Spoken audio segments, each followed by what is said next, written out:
Shalom Alejem, amada familia israelita. EMC Shalom Internacional comparte en audio el material de estudio Enehat de la Parashá Jucat, que significa Estatuto de. Continuamos estudiando hoy la sexta alía en el libro de Bemidbar, Números en español, capítulo 21, versículos del 10 al 20. Antes de empezar, en el nombre de Yeshua HaMashiach, la bendición al Eterno por la lectura de la Torá. Baruch ata Adonai Eloheinu melech haolam asher bahar banu mikol amin benatan lanu et torato. Baruch ata Adonai noten a Torah. Amén. Bendito eres tú, Eterno Elohim nuestro, Rey del universo, que nos has elegido de entre todas las naciones y nos has dado tu Torá. Bendito eres tú, Eterno, donador de la Torá. Amén. Iniciamos en el capítulo 21, versículo 13. De allí salieron y acamparon más allá del Arnón, es decir, en el desierto que se extiende desde el territorio de los Emoritas, porque el Arnón es la frontera de Moab, entre Moab y los Emoritas. Ahora los hijos de Israel entran en territorios nuevos. Arnón es el río que constituye la frontera norte de Moab. Había sido la frontera en un principio, ya que después el pueblo israelita conquistó ese territorio. Los israelitas no se metieron hasta ese entonces en el territorio de Moab porque no recibieron permiso para ello, como leemos en Devarim, Deuteronomio capítulo 2 versículo 29 y Shoftim capítulo 11 versículo 17. Pasó lo mismo con Moab que con Edom. Pasamos al versículo 14. Por eso el libro de las guerras de Yahvé habla de Baef en Sufá y los arroyos, el Arnón. Este libro, citado por la Torá, no aparece mencionado nunca más en todo el Tanaj. Ibn Ezra comenta al respecto que era un libro independiente en el cual habrían sido registradas las guerras de Yahvé para sus temerosos. Es probable que ya existiera desde la época de Abraham, ya que muchos libros se han extraviado y no los tenemos más, como las palabras de Natán. Divrei Ayamim Bet, segunda de Crónicas, capítulo 9, versículo 29.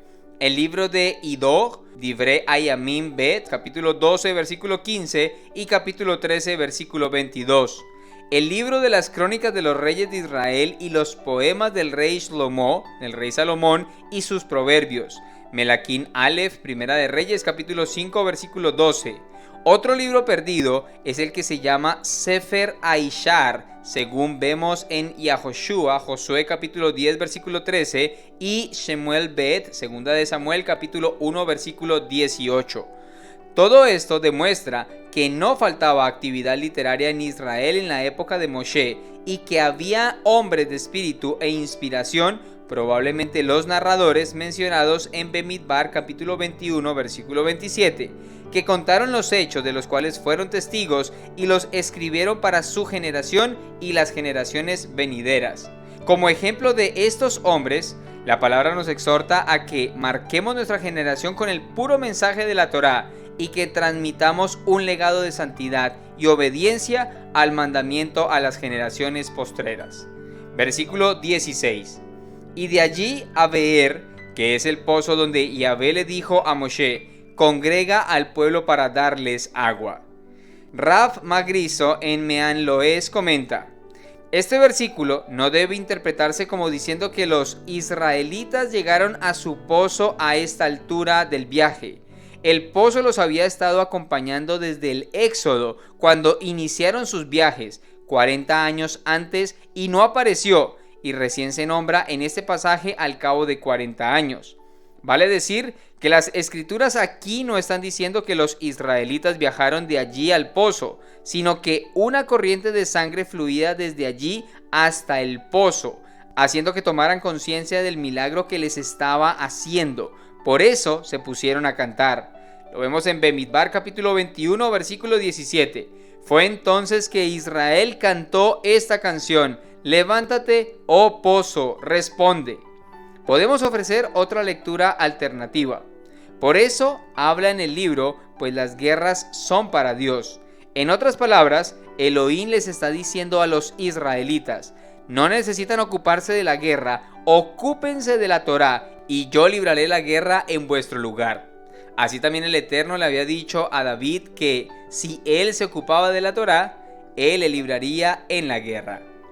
Los versículos del 17 al 20 dicen así: Entonces Israel cantó esta canción: Brota, pozo, cántenle, el pozo que cavaron los capitanes, que comenzaron los nobles del pueblo, con mazos, con sus propios bastones, y de Midbar a Matanaj, y de Mataná a Nahaliel, y de Nahaniel a Bamot, y de Bamot al valle que está en el país de Moab, en la cumbre de Pisag, que mira al desierto.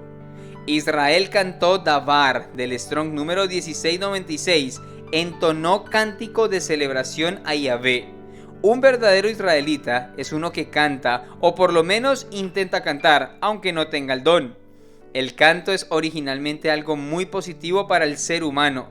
Sirve para muchas cosas, entre ellas desahogarse en momentos de presión, tanto negativa como positiva. Expresar la alegría y la pena delante del Eterno y los hombres, exaltar a Yahvé. El libro de Teilim de Salmos contiene canciones de toda clase que expresan alabanzas, alegría, pero también mucha pena y dolor, dirigidas principalmente al Eterno.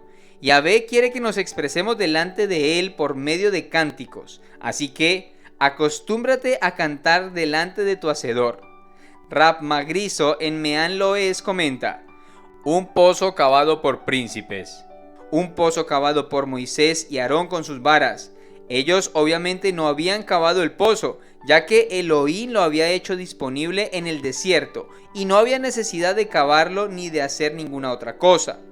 Lo que la Torá nos está diciendo es que el pozo continuó sirviéndoles en mérito de Moisés y de Aarón.